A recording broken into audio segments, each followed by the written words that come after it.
Budget को लेके हमारे साथ दो बातचीत चर्चा करने के लिए दो एक्सपर्ट्स मौजूद हैं। एपीसीएच से जॉइंट डायरेक्टर राजेश रावत जी और पीटी लिमिटेड से डॉक्टर विकल्प सिंह जैन जी। आप दोनों से मेरा सवाल होगा, पहले राजेश रावत जी से सवाल होगा कि ये बजट का साल है, आप इस बजट को कैसे देखते हैं? कोई लोक लुभावन बजट मानते हैं इसे, वोट गेन करने वाला बजट मानते हैं, या आप इसको एक्सपेक्ट कर रहे थे कि ये इसी तरह का बजट हो? क्योंकि ये इंटरिम बजट है और इलेक्शन का साल है, जो बजट पेश किया गया एक्सपेक्टेड लाइंस पे पेश किया गया। मतलब ऐसा कुछ नहीं था जो आप एक्सपेक्ट नहीं कर रहे थे। हमको पता था कि सरकार जो भी करेगी, कोई भी बेनिफिट अगर देना चाहेगी, किसानों को देना चाहेगी, आम आदमी को देना चाहेगी, किसी और को देना चाहेगी, तो इस बजट के थ्रू करेगी कि 2 महीने बाद उन्हें चुनाव फेस करना है। तो उन्होंने किसानों के लिए जो किया, उन्होंने इनकम टैक्स में जो छूट दे के आम आदमी के लिए किया, वो एक्सपेक्टेड लाइंस पे किया। मतलब ऐसा कुछ नहीं था कि जो आउट ऑफ लाइन चले गए। हाँ, इंडस्ट्री के लिए अगर थोड़ा कुछ कर पाते, उस पर भी कुछ बोल पाते, तो शायद ज़्यादा अच्छा होता। लेकिन चूँकि वोट कहाँ से ज़्यादा मिलते हैं वो हम ज़्यादा अच्छी तरह समझते हैं, तो शायद सरकार की कुछ लिमिटेशंस रही होंगी कि उन्होंने उसी सेगमेंट को छेड़ा जिसको वो छेड़ना चाहते थे, और उस हिसाब से बजट पेश किया। जी जैन साहब, आप देखिए, बजट बहुत अच्छा जी, और मैं सोचता हूँ कि देश के सभी नागरिक इसका स्वागत करेंगे। जी जी राहुल जी या कोई भी विपक्ष के नेता के लिए भी बड़ा मुश्किल होगा इसमें कोई डिफ़ॉल्ट क्लोज न। बजट इसलिए अच्छा था क्योंकि जनता चाहती है कि कोई हमारे पर नया टैक्स ना लगे और हमें रियायत मिले, छूट मिले। इस बजट में कोई नया टैक्स नहीं लगाया गया है, नया कोई लेवी नहीं लगाई गई है, इसलिए बजट अच्छा है। और सबको कुछ न कुछ दिया है, चाहे किसान हो, चाहे स्टूडेंट हो, चाहे सीनियर सिटीजन हो, चाहे वुमेन हो, चाहे शेयर क्रॉपर्स हों, चाहे मिडिल क्लास की पॉपुलेशन के लोग हैं, सबको कुछ न कुछ बेनिफिट दिया है। अब लगता ऐसा है कि ये बजट अगर 5 साल पहले इस तरह का आता है तो पब्लिक सोचती अच्छे दिन आ गए। अब इस बजट से एक संदेश जा रहा है कि हाँ, एनडीए सरकार भी अच्छे दिन ला सकती है। और ऐसा लगता है कि ये बजट नहीं, इसको बहुत समझदारी से बनाया गया। इसमें 3 in 1 है। 4.5 साल का जो भी विकास की कहानी है जो सरकार ने की है, वो एक रिपोर्ट कार्ड उन्होंने पेश किया। जी बजट थोड़ा सा था जी, और आगे विजन भी उन्होंने प्रेजेंट कर दिया, जो कि होने वाले चुनाव का इस बार की नई बात, मैनिफेस्टो एक तरह से हो गया। लोगों को बता रहे हैं कि हम क्या करेंगे और कैसे आपको 2030 तक ले गए कहानी को, जी जी भी कैसे हम वहाँ पर सुधार कर पाएंगे। जी। बजट की जो वैसे तो 5 बड़ी घोषणाएं थी, लेकिन 3 अगर बड़ी घोषणाओं की बात करें तो आपको क्या लगता है कि कौन सी ऐसी घोषणाएं रही जो जिसका इम्पैक्ट रहेगा, आम लोगों के जीवन पे भी होगा? बजट में जो 3 मुझे लगा जो घोषणाएं मतलब सरकार ने की हैं, एक तो किसानों के लिए जो फंड एलोकेट किया उन्होंने, ताकि उनको डायरेक्ट, पर्याप्त है? हाँ, पर्याप्त है या न पर्याप्त है ये तो समय ही बताएगा, क्योंकि हिंदुस्तान एक कृषि प्रधान देश है और लोग बहुत हैं, और फंड ये कह नहीं सकते कि कभी भी देश में वो फंड सफिशिएंट रहेगा, लेकिन तो भविष्य बताता है कि सब। तो एक तो वो घोषणा अच्छी रही। एक जो अनऑर्गेनाइज सेक्टर के लिए स्पेसिफिकली, चूंकि मैं एक अनऑर्गेनाइज सेक्टर को रिप्रेजेंट करता हूँ, एक पेंशन की स्कीम जो उन्होंने निकाली है, मुझे लगता है बहुत अच्छी, क्योंकि मैं हस्तशिल्प क्षेत्र को रिप्रेजेंट करता हूँ, और हस्तशिल्प क्षेत्र में basically it is an unorganise sector, और वहाँ पर कारीगर एक 60 साल के बाद एटलीस्ट उसे कोई सिक्योरिटी चाहिए। तो टू स्टार्ट में 3,000 रुपये की जो उन्होंने पेंशन योजना निकाली है, मुझे लगता है इससे काफ़ी लोग लाभान्वित होंगे। तो एक ये बहुत अच्छी पहल की है सरकार ने। और तीसरी जो 5 लाख रुपए तक आम आदमी को बेनिफिट दिया है, जिसमें मोदी के नारे भी लगने लग गए थे, तो एक वो अच्छी पहल है। और लेट्स सी इन सारे जो मेजर्स इन्होंने लिए हैं, इससे कितना फ़र्क पड़ता है आम आदमी के जीवन में या चुनाव के नतीजों पर। जैन साहब, आपसे जानना चाहें तो कौन से ऐसे 3 देखिए, सबसे ज़्यादा खुशी जाहिर की गई इनकम टैक्स की छूट को बढ़ाने पर, और ये उम्मीद जब से एनडीए सरकार आई है उस समय से पब्लिक को थी, तो आज ये आखिरी समय में पूरी हो रही है और किसानों के लिए कुछ किया। लेकिन ये तो अंतरिम बजट है। हाँ, अंतरिम बजट है, इसीलिए उन्होंने कुछ ज़्यादा टैक्स लगाया नहीं, कोई ज़्यादा प्लानिंग दी नहीं। लेकिन मैं सोचता हूँ कि एक कमी इसमें ज़रूर है, वो ये है कि रोज़गार को बढ़ाने के लिए इंडस्ट्री को प्रोत्साहन देना चाहिए, एक्सपोर्ट बढ़ाना चाहिए।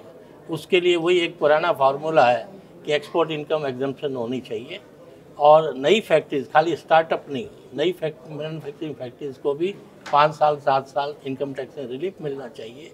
और एक तीसरी बात जो है वो ये कि जॉब दिए जाए, जॉब पर भी कुछ रिलीफ दिया जाए। जो स्किल डेवलपमेंट प्रोग्राम है वो काफ़ी नहीं है, उसको अभी रियलिटी में काफ़ी कुछ करना पड़ेगा। शेयर मार्केट को सही करने के लिए भी 1-1.5 लाख तक का प्रति व्यक्ति अगर इन्वेस्ट करता है शेयर्स में तो वो एग्जम्पशन होना चाहिए था। ये होने से इंडस्ट्री और एक्सपोर्ट बहुत आगे बढ़ता, और ये तो बहुत पहले करना चाहिए था वैसे, लेकिन अब हो सकता है इंटरिम बजट की वजह से ऐसा कदम नहीं लिया है। ये जब भी होगा तभी इंडस्ट्री आगे बढ़ेगी, मैन्युफैक्चरिंग में जो गैप आ रही है वो आगे पूरी होगी और जॉब, इंटेंसिव जॉब मिलेंगे। ये ज़रूर करना चाहिए था जी। बात करें रावत जी तो इंटरिम बजट है ये ऑब्लिगेटरी नहीं होगा अगली सरकार के लिए। बिल्कुल ही। आप इसे कैसे देखते हैं, इसका संदेश क्या जाएगा? देखिए, सबको पता है चुनाव का साल है, तो सरकार ने जो भी किया, मतलब 90% उनको ऐसा लगता है सरकार को कि हम वापस आएंगे, जो कि आम अभी हवा भी इस तरह की चल रही है कि 80 से 90% लोग मानते हैं कि यही रेजीम वापस कंटिन्यू करेगा, ना करे वो बात अलग है। तो अगर तो करेगा तो जो इन्होंने ये चीज़ें लागू की हैं और उसके बाद बजट भी पेश होगा, तो आम आदमी हो गया, किसान हो गया, फिर इंडस्ट्री के लिए भी कुछ करेंगे, तो इसको आगे लेके जाएंगे। और अगर मान लीजिए न भी आता है, दूसरा रेजिम भी आता है चेंज, तो जो बेनिफिट्स किसानों को या आम आदमी को दे देंगे वो वापस लेना किसी के लिए इतना आसान नहीं होगा, तो उसको एक कदम आगे ले जाना पड़ेगा, उसको वापस लाने की कोई गुंजाइश नहीं। ठीक कह रहे हैं कि जितने बेनिफिट दिए हैं उसको कम तो कर नहीं पाएगी नई सरकार, और ना अभी मैनिफेस्टो में ऐसा कुछ कर पाई, कुछ आगे बढ़ा कर देना होगा। और कुछ ज़्यादा करने के लिए किसी भी सरकार को चाहिए एडमिनिस्ट्रेटिव रिफॉर्म्स और पुलिस रिफॉर्म्स को प्रायोरिटी दे, तभी इम्प्लीमेंटेशन बेटर होगा, तभी ग्रोथ बढ़ सकती है, तभी एक्सचेकर के पास रेवेन्यू बढ़ सकता है, तब और रिलीफ दिया जा सकता है। उन्होंने अपने भाषण के दौरान ये कहा कि हम 5 साल में 5 ट्रिलियन की इकोनॉमी हो जाए। आप इसे कैसे देखते हैं? इसे कितनी बड़ी उपलब्धि मानते हैं इंडिया के? देखिए, मैं ना इस जो ये ट्रिलियन का खेल है ना कि हम 6 लार्जेस्ट इकॉनमी है, 5 साल में 5th लार्जेस्ट हो जाएंगे, तो इकॉनमी का जो ये 5 ट्रिलियन का फिगर है, जीडीपी पर कैपिटा को आप जनसंख्या से मल्टीप्लाई कर दें तो आपका वो इकॉनमी की फिगर है। तो मुझे ऐसा लगता है, पर्सनल मेरा बिलीफ है कि ना ये भ्रामक है ये फिगर। आपको हमेशा फोकस करना चाहिए पर कैपिटा इनकम पर। आप अगर देखें, यूरोप के देश देखें, अगर आप माने छोटे छोटे देश हैं, 50-50 हज़ार डॉलर पर कैपिटा इनकम है जी, है 50-50 60-60 हज़ार डॉलर, और हिंदुस्तान 1.5-2 हज़ार के आसपास ही नहीं रहा। तो जब तक आप पर कैपिटा इनकम को नहीं उधारेंगे तो ये 5 ट्रिलियन और 6 ट्रिलियन इससे कोई फर्क नहीं पड़ेगा। आप जनसंख्या बढ़ाते रहिए, 5 ट्रिलियन का 6 भी हो जाएगा, 10 7 भी हो जाएगा, तो होता रहेगा, उसका कोई वो नहीं है। जो कुछ कहा जा रहा है 2030 में 2022 में किस लेवल पर पहुंच जाएंगे, दुनिया के आर्थिक प्लेटफॉर्म में तीसरे पायदान पर अभी हैं, दूसरे पहले पर आ सकते हैं, और उसके आने के लिए जनसंख्या सबसे ज़्यादा होगी हिंदुस्तान में, चाइना से भी ज़्यादा होगी, तो वो तो लाजमी है। लेकिन उसका मतलब ये नहीं कि गरीबी दूर हो जाएगी। गरीबी दूर करने के लिए पर कैपिटा इनकम बढ़ानी पड़ेगी, खास तौर से नीचे तबके की। और सरकार जो कर रही है, कोई भी पार्टी की सरकार हो, उसको गरीबी की डेफिनेशन चेंज करनी पड़ेगी। अभी 25-30 रुपये प्रतिदिन कमाने वाले को गरीब गिना जाता है। मैं कहता हूँ 100 रुपये वाला भी गरीब है, वो भी नहीं कुछ कर पाता है। तो गरीबी की डेफिनेशन को हर साल इन्फ्लेशन के इंडेक्स के साथ बढ़ाना पड़ेगा। उसके साथ साथ ये कि गरीब की आज की ज़रूरतें बढ़ गई है, खर्चा बढ़ गया है, तो उसको देख करके भी गरीब कौन है इसको रीडिफाइन करना पड़ेगा। उन्होंने इस संदर्भ में कहा कि महंगाई दर को हमने कंट्रोल में रखा, मतलब बनिस्बत अगर हम यूपीए की सरकार को देखें तो ठीक है, महंगाई कंट्रोल में रखी, जरूरतें कंट्रोल में नहीं है जी।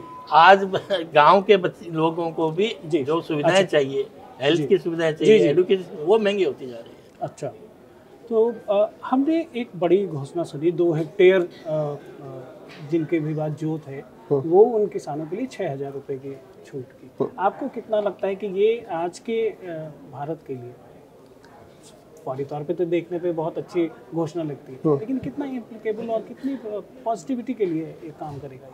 नहीं, देखिए आज की तारीख में जिस तरह का रोष किसानों में है, हाँ। और जिस तरह से किसान अभी मतलब जिस तरह से माहौल चल रहा है, मतलब किसानों के लिए जितना भी किया जाए अभी कम है।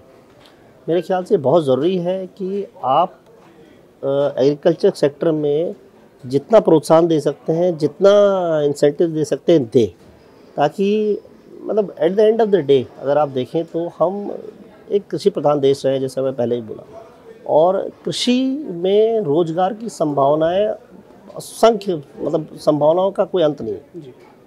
तो आप जितना कर सकते हैं इस सेक्टर के लिए करें, उन लोगों के लिए ज़रूर करें, क्योंकि क्या होता है कि आप देखें हमारे देश में जो ग्रोथ है, अगर आप देखें तो किसी ने कहा था, कहीं मैं पढ़ रहा था, किसी ने कहा था कि हिंदुस्तान का ऐसा है कि धड़ तो है लेकिन जो उसके हाथ हैं वो किधर को मूव कर रहे हैं कुछ पता नहीं, किधर को जा रहे हैं। वो इसलिए क्योंकि हमारी जो ग्रोथ है वो शहर सेंट्रिक हो गई है जी। मतलब ऐसे एक पॉकेट है, दिल्ली है, दिल्ली एनसीआर ग्रो कर गया, या बॉम्बे एनसीआर। जो ग्रोथ होनी चाहिए जब तक वो इंटीरियर्स तक, हिंटरलैंड तक नहीं जाएगी, किसानों तक नहीं जाएगी, उनका विकास नहीं होगा, तब तक कुछ नहीं हो सकता। और दूसरी चीज़ जो अभी हम बात कर रहे थे, किसी भी कंट्री के लिए जो डेवलपिंग नेशन है, अगर आप ग्रो कर रहे हैं और इनकम गैप जो है, मतलब जो एक अमीर आदमी और गरीब आदमी के बीच में जो गैप है, अगर ये बहुत बड़ा होता जा रहा है तो वो देश के लिए बहुत ख़राब है।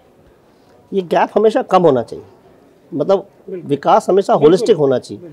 मतलब एक पर्टिकुलर तबके नारा भी है वो, लेकिन वो नारा मतलब यथार्थ में लागू होना चाहिए। ऐसा नहीं ग्रोथ एक ही सेक्शन के नहीं होना चाहिए। जब जिस देश में ऐसा होता है कि ग्रोथ एक पर्टिकुलर तबके का होने लगता है और दूसरा एक वो रह जाता है डाउन ट्रॉड, तो वो देश के हित के लिए बिल्कुल ठीक नहीं है। जी जी। आप मेरा सोचना है कि किसान की आमदनी बढ़नी चाहिए, कृषि का विकास होना चाहिए, लेकिन प्रश्न है कैसे। किसान को ज़्यादा दाम दे करके अगर हमेशा करेंगे तो उसका भार जनता पर पड़ता है जी। किसान की आमदनी बढ़ानी है तो खेती के तौर तरीके, तकनीक बदलने होंगे, पर कैपिटा यील्ड जो है, उपज है, वो बढ़ानी पड़ेगी। बहुत सारी फसलों में हमारी उपज वर्ल्ड लेवल से बहुत नीचे है, और जो सर्वश्रेष्ठ पर हेक्टेयर उपज है उससे तो बहुत ही कम है। करीब 2-3 गुनी प्रत्येक क्रॉप में बढ़ाई जा सकती है, वो बढ़ाएंगे जब होगा। दूसरी बात यह है कि किसान को अब खर्चा पड़ रहा है, सारे इनपुट शहरों से आ रहे हैं, मैन्युफैक्चरिंग सेगमेंट से आ रहे हैं, चाहे वो ट्रैक्टर हो, चाहे डीजल हो, चाहे सीड हो, चाहे फर्टिलाइज़र हो, चाहे कुछ दवाइयाँ हो, सब बाहर से आ रही है। उसमें मुनाफा ज़्यादा होने से उसका खर्चा बढ़ रहा है। तीसरी बात यह है कि मैकेनाइज्ड खेती हो रही है अब, तो उसमें फार्मर जो है अंडर एम्प्लॉयड है एक्चुअली। तो जिस टाइम वो अंडर एम्प्लॉयड है उसको कुछ आप अल्टरनेट जॉब दें तो उसकी आमदनी हो सकती है। आमदनी बढ़ाने के लिए सिर्फ दाम बढ़ा दिए जाए वो जनता के लिए घातक है, और उसको इन्फ्लेशन भी होगा जी। क्यों मेन किसान के लिए भी ठीक नहीं है, वो किसान के लिए भी ठीक नहीं है। आप एमएसपी बढ़ाते रहेंगे। हाँ। मतलब मैं कहीं पढ़ रहा था, क्या हर्ड मेंटालिटी होती है ना। मान लीजिए किसान ने एक बार प्याज लगाया जी। उसने इतना प्याज लगाया कि उसे काफ़ी मुनाफा हो गया। अगली बार क्या हो, उसकी देखा देखी 10 किसान ने और प्याज लगा दिया। जी जी। मतलब एक मैकेनिज्म होना चाहिए। फूड कॉर्पोरेशन ऑफ इंडिया है, आपके इतने स्टैटिस्टिशियन बैठे हैं, आपके पास एक इंडेक्स होना चाहिए कि भैया मुझे कितने प्याज की ज़रूरत है, मुझे कितना उगाना है। तो एक ना मार्केट इंटेलिजेंस सिस्टम होना चाहिए जो किसानों तक डायरेक्ट लिंक्ड हो कि भैया आप कौन सी फसल कैसे उगाएं। और यील्ड की बात कर रहे हैं, बहुत अच्छी बात कही उन्होंने कि पर कैपिटा यील्ड आपको बढ़ानी चाहिए। तो अगर मार्केट इंटेलिजेंस अच्छी होगी तो ऐसा नहीं होगा, मतलब ऐसा मतलब ये बड़ा मतलब किसानों की आय में इजाफा होगा अगर वो इस इंटेलिजेंस का यूज करें। बड़ी गलत है कि प्याज सड़कों में फेंका जा रहा है या आलू सड़कों में फेंका जा रहा है। एक दिन तो मिल नहीं रहा है, दूसरे दिन सड़कों में फेंका जा रहा है। वो इसलिए कि मार्केट इंटेलिजेंस नहीं है, लोगों को जानकारी नहीं है कि किस फसल को कब उगाना है, कितना उगाना है। नहीं, इसके अंदर ऐसा है कि बहुत सारी फसल अच्छी होने पर भी किसान को नुकसान हो रहा है। जी, जैसे प्याज के दाम में एक बार दिल्ली में सरकार बदल गई, इस बार प्याज बहुत है, टमाटर बहुत है, बहुत सारी चीजें हैं, लेकिन क्रॉप की प्लानिंग गलत है। क्योंकि transportation cost north to south 8 रुपये 10 रुपये किलो है जी। तो वो ऐड होने से नॉर्थ की क्रॉप साउथ में नहीं बेच सकते, साउथ की क्रॉप नॉर्थ में नहीं बेच सकते, ईस्ट की वेस्ट में नहीं बेच सकते। इसलिए रीजन वाइज इसकी प्लानिंग हो और किसानों को इसके बारे में हिदायत दी जाए, तब काम बचाव हो सकता है। बात करें, आप कॉटेज इंडस्ट्री से आपका साबका है, क्या आपको लगता है कि इस बजट से कॉटेज इंडस्ट्री को क्या मिला? कुछ मिला या अपेक्षाएं ज़्यादा थी, कुछ भी नहीं मिला? नहीं, इस बजट से फ्रैंकली कॉटेज इंडस्ट्री की ऐसी कुछ अपेक्षाएं थी, क्योंकि जितने भी उन्होंने बेनिफिट देने थे जीएसटी के माध्यम से जी, वो पहले ही उन्होंने दे दिए। 20 लाख से 40 लाख कर दिया था। इंटरेस्ट सबवेंशन की स्कीम 5% एमएसएमई सेक्टर के लिए वो पहले ही घोषित कर चुके थे, तो वो सारी उन्होंने अपेक्षाएँ पूरी कर दी थी। जहाँ तक रही बात, एक पेंशन वाली स्कीम है जो कॉटेज सेक्टर के लिए, वो सभी पे लागू होती है, वो कॉटेज सेक्टर के लिए।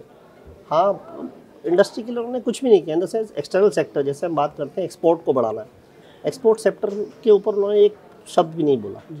तो अगर उस पर कुछ कह देते तो शायद अच्छा होता, या कुछ स्कीम अनाउंस कर देते। लेकिन चूंकि हम सब जानते हैं इंटरिम बजट है, लिमिटेशंस थी, कुछ फोकस टारगेट करना था, तो शायद इसलिए नहीं किया। हम कंक्लूड करने के पहले आप दोनों से जानना चाहेंगे कि इस बजट को 10 में आप कितने नंबर देंगे? 10 में 9 नंबर। आप? 10 में 8 नंबर। Thank you.